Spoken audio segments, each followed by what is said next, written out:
কৰিবৰ কাৰণে চেষ্টা কৰিম এইবিলাক হৈ গ'ল পুৰণা হৈ গ'ল এইটো কৰা অমুক কৰা তমুক কৰা those days are over এটা জেনেৰেশ্যনে কৰিছিল it is now over মইতো আজিকালি কন্ট্ৰাক্টৰ বিলাককো মাতি আনি কওঁ ভাই তহঁতি 2 টকা লাভ কৰিবি মোৰ অফিচাৰ খিনিক বেয়া নকৰিবি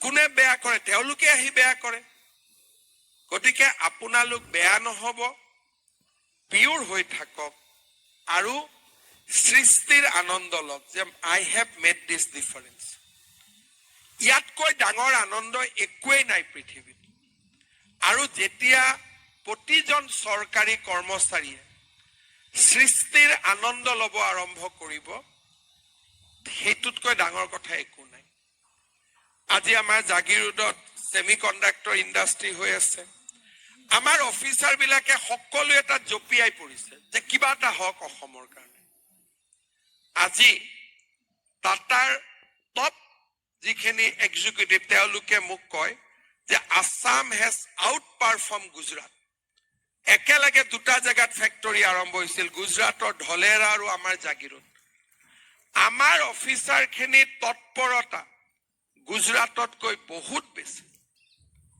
আপোনালোকে জানি ভাল পাব যোৱা 5 বছৰত উই ৱৰ্ক এজ এ টিম 2001 চনৰ পৰা 2025 লৈ ভাৰতৰ বিকাশ হৈছে 29% আৰু আমাৰ অৰ্থনীতি বিকাশ হৈছে 45% gradually we are overtaking many states of India by good work কিন্তু এতিয়াও আমি পারফেক্ট পজিশনত যোৱা নাই 30% কৰ্মচাৰী 40 50 60 but still there are people যোনে এতিয়াও টিমত সোমোৱা নাই এতিয়াও তেওঁলোকে নিজৰ পুৰণা স্বভাৱ ৰাখিছে কিন্তু maximum অফিচাৰ্স has changed maximum employee has changed আৰু আজিকালি আপোনালোকে দেখিব অফিসত কাজিয়া পেছালৰ নিউজো নোলাই আগতে সদায় কাজিয়া পেছাল হুলস্থুল টিভি গুছি যায় পোৰ্টেল গুছি যায় এতিয়া বহুত বিলাক ভাল হৈছে কিন্তু তাৰ মাজত আপোনালোকে চিন্তা কৰক কেইদিনমান আগতে বঙাইগাঁও আমাৰ ইঞ্জিনিয়াৰ এগৰাকী আত্মহত্যাও কৰিছে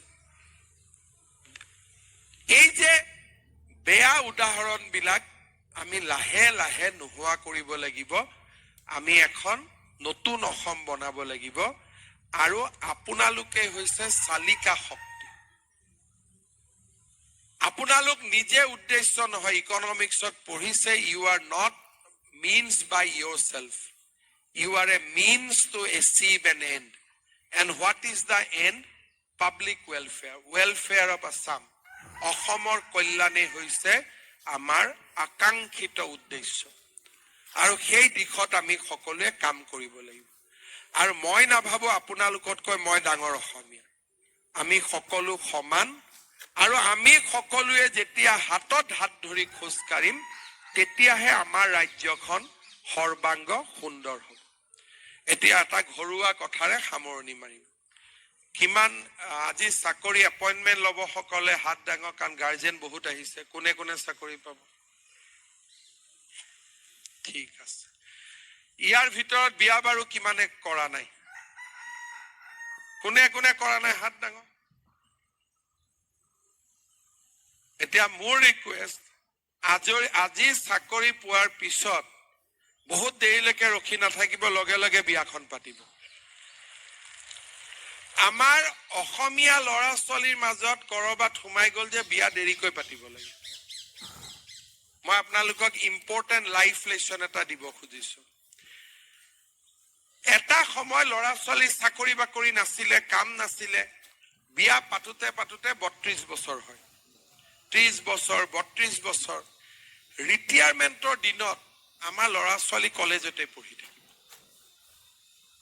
আৰু মানুহৰ বহুত কষ্ট হয় সেই সময়ত লৰা ছোৱালী ডাঙৰ নহল লৰা ছোৱালী কলেজতে পঢ়ি থাকিলে আৰু বহুত কষ্ট হয় যে মই ৰিটায়াৰমেন্ট হম লৰাজন এস্টাবলিশড নহল কেনেকে এস্টাবলিশ হ'ব আপুনি বিয়াই কৰাইছে 35 বছৰ 34 বছৰ 30 বছৰত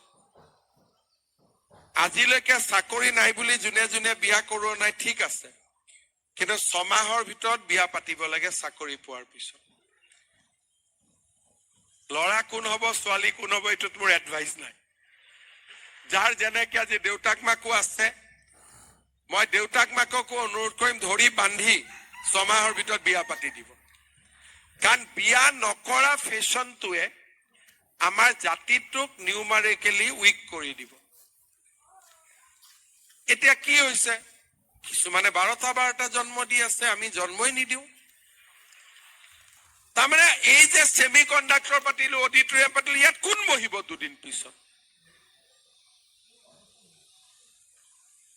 আপোনালোকে চিৰিয়াছলি চিন্তা কৰক, আজি যি ধৰণৰ অসমৰ পৰিৱেশ, সেই পৰিৱেশত আমি যিবিলাক বনাই গৈ আছো, 20 বছৰ পিছত আমাৰ ল'ৰা ছোৱালীয়ে চাব পাৰিব নেকি? আমাৰ ল'ৰা ছোৱালী জন্মই নহয়। বাপৰে, এটা আছে আৰু মানে বহুত কষ্ট। আৰে বাবা, চৰকাৰে কৈ থৈছে 2টালৈকে জন্ম হ'ব লাগে। আমি যদি জাতিটোক আগবঢ়াই লৈ নাযাওঁ, population science is very very important. যদি অতিৰিক্ত জন্ম হ'ব নালাগে এখন দেশত, কিন্তু দেশখনত যিমান প্ৰয়োজন সিমান নিউ জেনেৰেশ্যন আমি পাই থাকিব লাগে। অসমীয়া স্কুলত ল'ৰা ছোৱালী নাই, কিয় নাই? বোলে ছাৰ ল'ৰাই নহয় গাঁৱত, বাচ্চাই নাই। মই আগতে শিৱসাগৰ, চৰাইদেউ এইবিলাক জাগা যেতিয়া হস্পিটালত গৈছিলো, প্ৰতি মাহত 30টা ডেলিভাৰী হয়। পিছত যাওঁ, ডেলিভাৰী কমে, মই নাৰ্ছসকলক মাতি আনি কওঁ যে তহঁতি কি কৰিলি ডেলিভাৰী 7টা? বোলে ছাৰ আমাৰ গাঁৱত ইমানেই জন্ম হয়, যিমান জন্ম হয় সিমানেই ইয়াত আহিছে। তাৰমানে আমাৰ অসমীয়া মানুহবোৰ এসময়ত নোহোৱা হৈ যাব নেকি?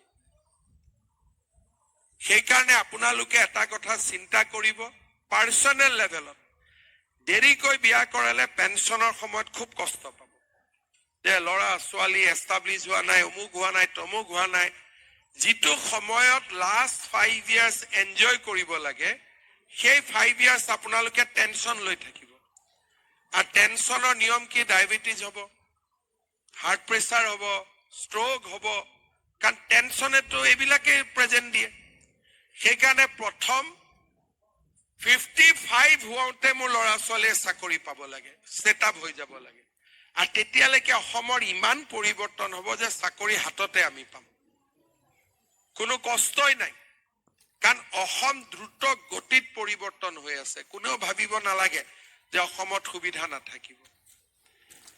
দ্বিতীয়তে, আমাৰ ল'ৰা ছোৱালীয়ে এটা নতুন প্ৰজন্ম অসমক উপহাৰ দিয়ক, এইটো আমাৰ এটা জাতীয় দায়িত্ব। আৰু দেউতাক মাকে সকলোৱে ভাবে যে মৃত্যুৰ আগতে নাতিটোৰ মুখ চাই যাম, সেইটোও এটা কথা থাকে আমাৰ ঘৰত। সেইকাৰণে আজি চাকৰি পাই যোনে যোনে বিয়া কৰোৱা নাই 6 মাহৰ পিছত বিয়া পাতি ল'ব, ঠিক আছে?